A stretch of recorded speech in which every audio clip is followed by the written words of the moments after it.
Okay. Okay. So far in this chapter number 10, microbes in human welfare, we have completed the following topics: significance of microbes in the household products, in the industrial products, and in the sewage treatment plant. Am I right? Have we completed up to this point?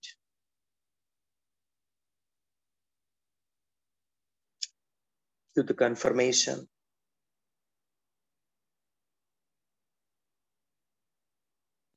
Fine. We move on to the next: microbes in biogas production. That is our next topic.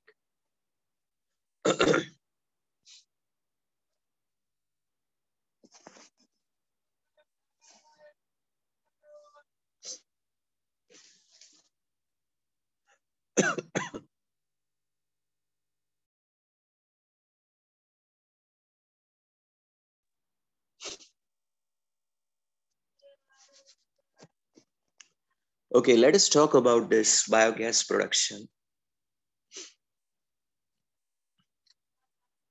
There is a group of microorganisms, particularly the bacteria. They are identified as methanogens.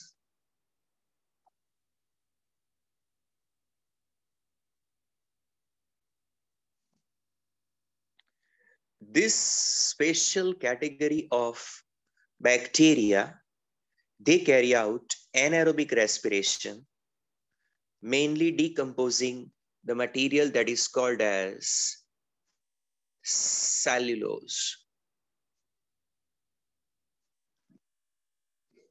They work upon cellulose decomposition, digestion, and on doing so, ultimately, they produce gases such as methane, that is CH4, carbon dioxide, that is CO2, and H2. In fact, collectively, these three can be known as biogas. Important point: composition of biogas. When methanogens act upon the organic matter, ultimately anaerobic respiration of these matter will lead to the release of CH4, that is methane, CO2, carbon dioxide, and H2. This is the microbial activity. I'm sure you can recall methanogens belong to which category of bacteria? You remember two categories of bacteria, out of which methanogens. Exactly, Sakshi Solanki. Archaeobacteria. And why are they called as methanogens? Because when they carry out anaerobic respiration, methane is the main product of that. So we call them as methanogens, those which produce methane. Normally microbes, for example, fungi, when they carry out anaerobic respiration, ethanol is produced. Example, yeast. When bacteria carry out anaerobic respiration, lactic acid is produced. Example, lactobacillus. But when methanogens get involved in the decomposition and anaerobic respiration, ultimately they produce methane, CO2, and H2. Another speciality of these methanogens is they are just wait a minute.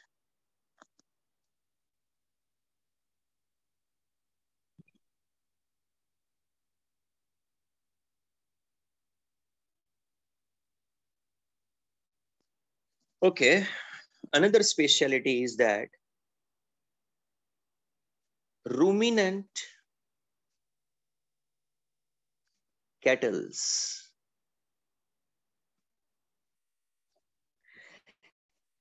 The ruminant cattles, one special variety of cattles, in their stomach, there are 4 chambers. Now you may have heard about it in lower standards.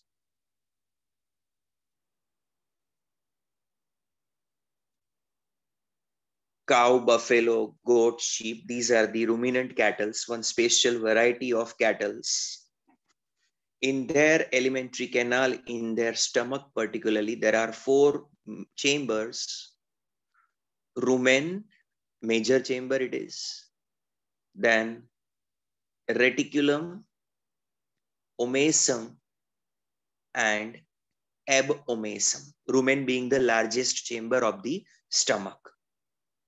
First of all, cattle are of 2 types, ruminants and non-ruminants. I am talking about ruminants.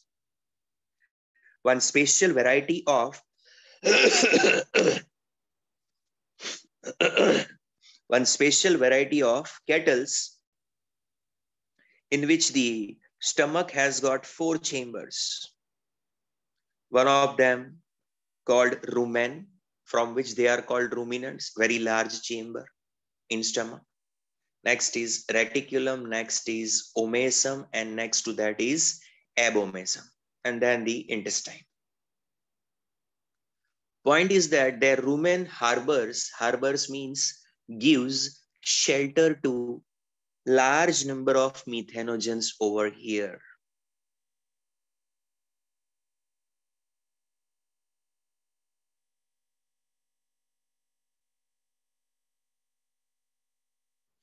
Large number of methanogens and other microbes which are living here, a symbiotic life in the stomach chamber called rumen of the cattle. Now what they do? Cattle feeds upon cellulose.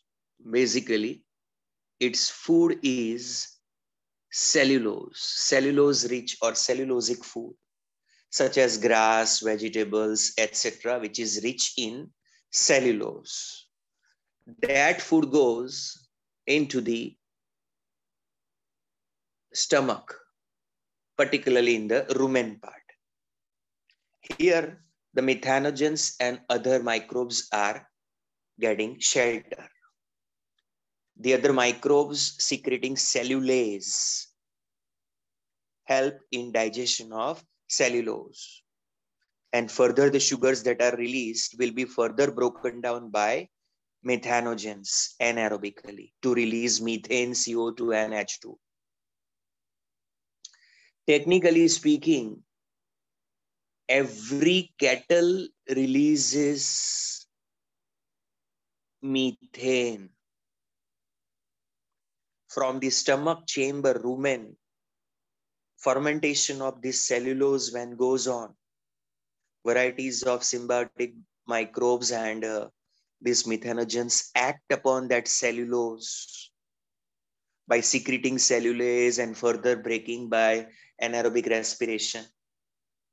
Actually, they help the cattle in getting the cellulose digested. Cattle itself cannot produce cellulase. However, they also get the food, the microbes. So it's a symbiotic relationship between the cattle and the microbes. I repeat, cattle gets the help in digestion of cellulose. Microbes get the prepared food and shelter place. Both are benefited, so it's a symbiosis. Coming back to the point that the cellulosic food, when it is digested by this action of symbiotic microbes, lots of methane shall be released over there, particularly due to the action of methanogens. Every cattle, ruminant cattle carrying out this activity is a small factory of methane. From its alimentary canal through the mouth, every cattle releases a lot of methane. Remember this one. One of the source of methane on the earth are cattles. Remember this thing. So that is how the methanogens are helpful, particularly to the cattle in digestion of this stuff. But what happens is that when certain undigested food passes forward through the alimentary canal and is discarded out as a dung, In that dung, there is undigested food stuff, that is cellulosic material which couldn't be digested. Along with that, there are a lot of microbes, particularly the methanogens are there in it. A lot of methanogens are there in it. So dung carries methanogens. Now our story has reached to this point. We know what are methanogens first of all. That group of microorganisms, particularly the archaea which work upon cellulose digestion and anaerobic respiration. In a process, they discharge methane and other gases collectively known as biogas. Same pathogens or same microorganisms are mainly found in the stomach of cattle. Cattle's one variety, ruminant cattle. Those which possess four-chambered stomach with a one major chamber rumen are known as ruminant cattle. Other than rumen, there are three other chambers also: reticulum, omasum, abomesum. Rumen chamber, very important, large one. Food first reaches here, remains here for a long time, undergoing fermentation. This cellulosic material is fermented by the microorganisms, symbiotic microbes found in the stomach of such cattle. During the breakdown and fermentation of this stuff, cellulosic stuff, ultimately they, mainly by the methanogens, they release methane and other gases, CO2 and H2. While these cattle discard their excreta or discard their fecal waste, that is called as a dung. Not only that, it carries a lot of undigested cellulosic material, but also it carries what is called as methanogen bacteria. And we use this concept, this idea of using this methanogens in a biogas production, in a gobar gas production. How does it happen? Have a look at it.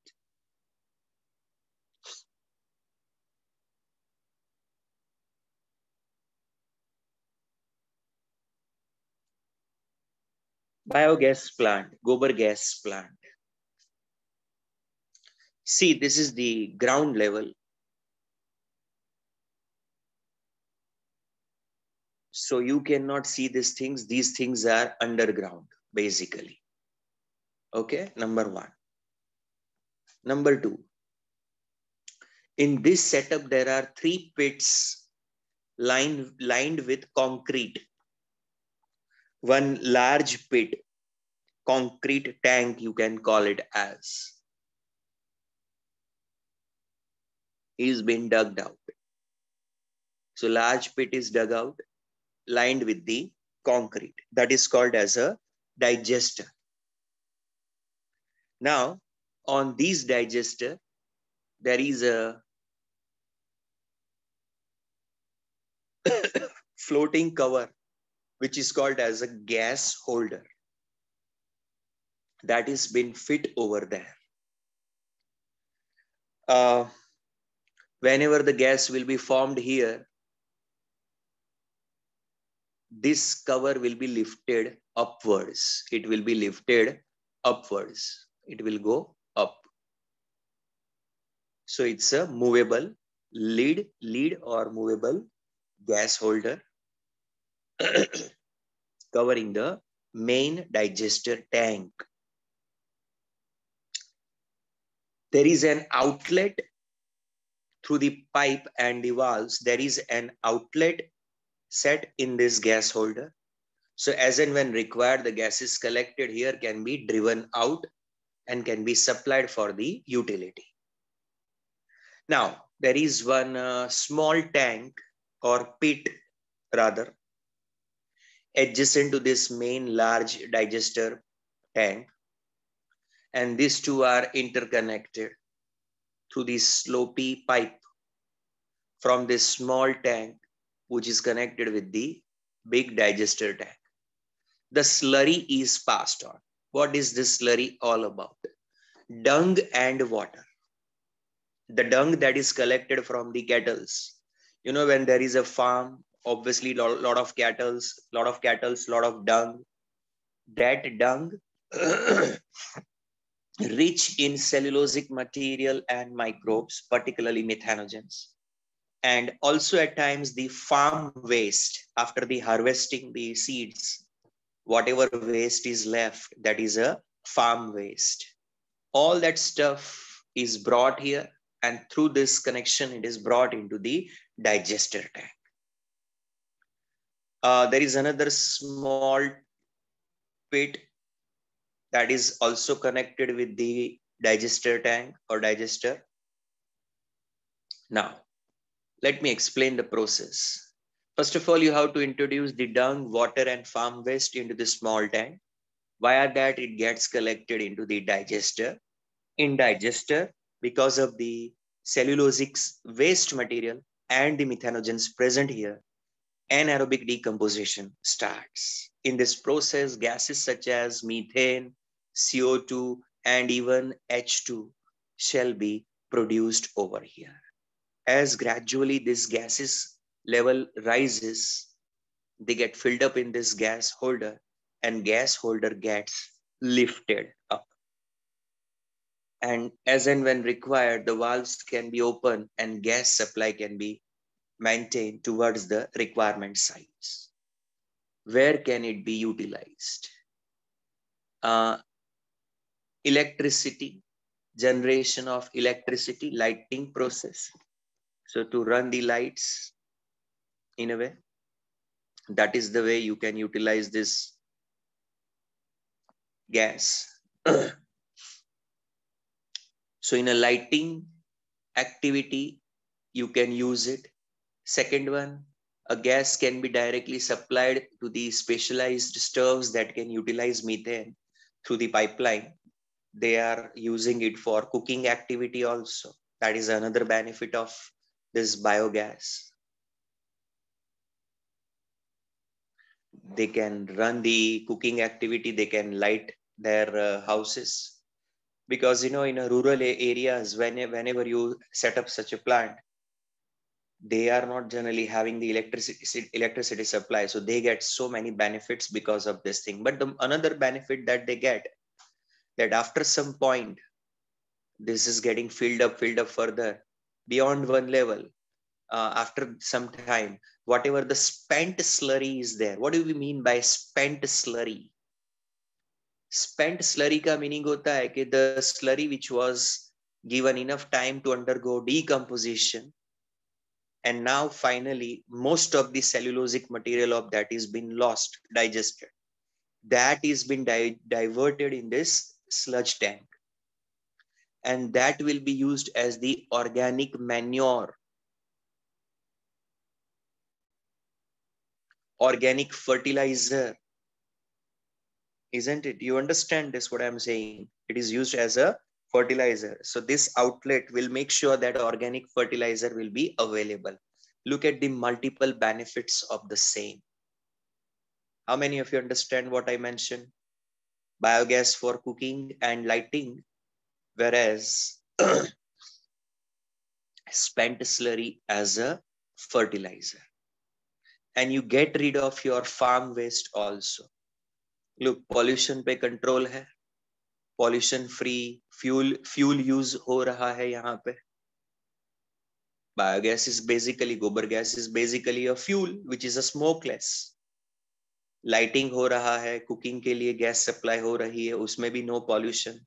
Organic manure मिल रहा है, synthetic fertilizer का use भी minimize हो जाएगा. So looking at so many such benefits of this, just hold on.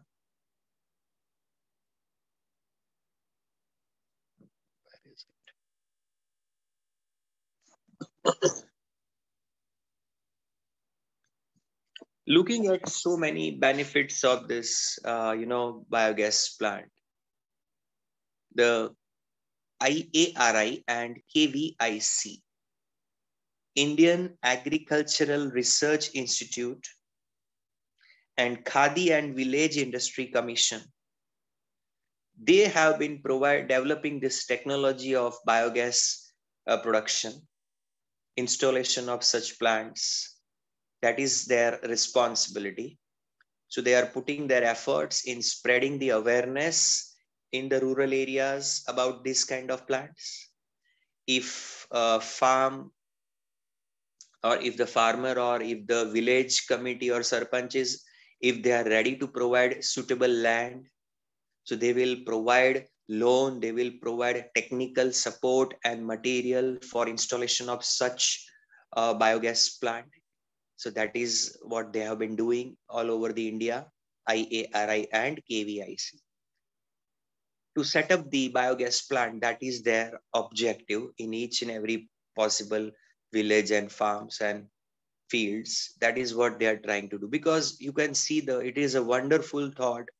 You get rid of pollution, you get organic manure, you get the fuel, which is again without pollution. So many problems can be solved by only one thing, the biogas plant.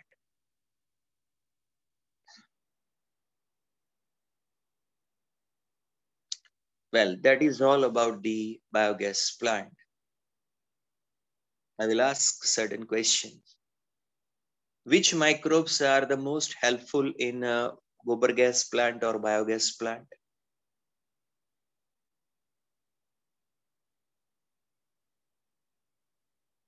Yes, methanogens. Which material mainly they uh, decompose and ferment to release the biogas? Yes, cellulosic material, cellulose-rich material. What is the typical composition of biogas, gobar gas? CH4CO2 and H2. ये chemical से उसको थोड़ा symbolically ठीक लिखना चाहिए, सी के बाद capital H होना चाहिए. This is not the right way to write them. Everything should be capital. These are the elements. Give some respect. Not your alphabetical letters. Believe me, अब तक कोई एक स्टूडेंट ने भी करेक्ट नहीं लिखा until last one who wrote this one here. वो भी गलत है. चलो चलो. In which kettles large number of methanogens are harbored in their stomach chamber? Yeah. Which part of that stomach chamber? Rumen, because rest is reticulum, omesum, abomesum. उसमें नहीं. Rumen of these kettles, it is harboring this bacteria, which will help them in digestion of cellulose. So the dung of the kettles is also carrying lot of such bacteria. Who has taken the lead in developing this technology of biogas production and setting the biogas plants in the villages and rural areas?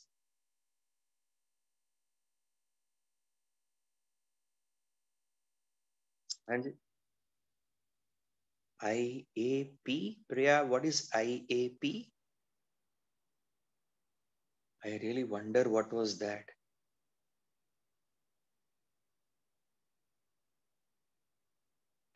What's the full form of IARI?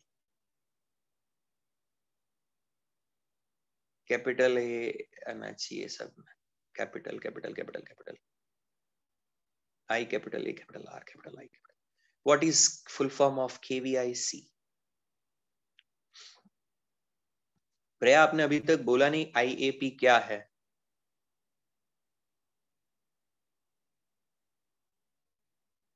कि वो mistake था? Khadi and village Khadi and Village Industries Commission.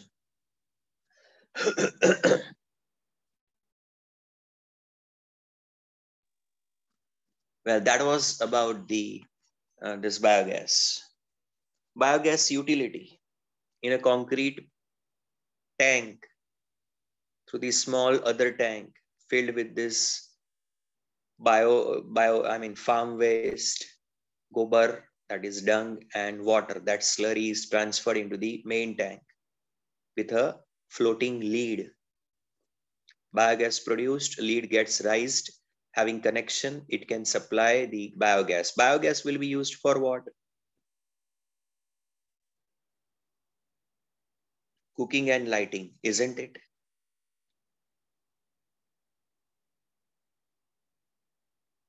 And how about the spent slurry after the enough biogas produced from that? Organic fertilizer, organic manure.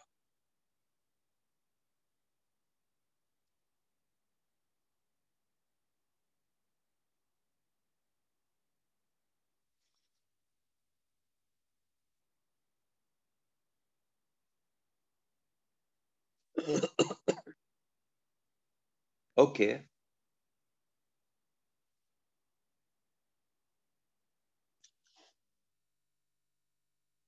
Now you are given 5 minutes. You have to make this diagram. We will see the diagram and then only we'll start the next. Prepare this diagram. All of you switch on your camera first of all. Teachers? Yes, sir. Yeah.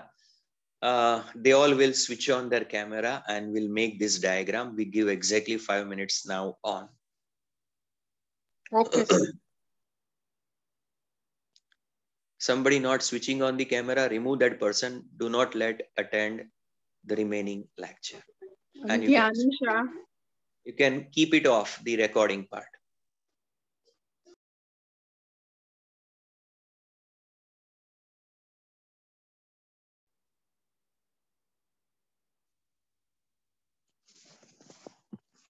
Students, our next topic that deals with the use of microbes as biocontrol agents. Matter is simple, but unnecessarily they are making it very elaborated and complicated one. Unfortunately, it is given in textbook, so we have to go with that.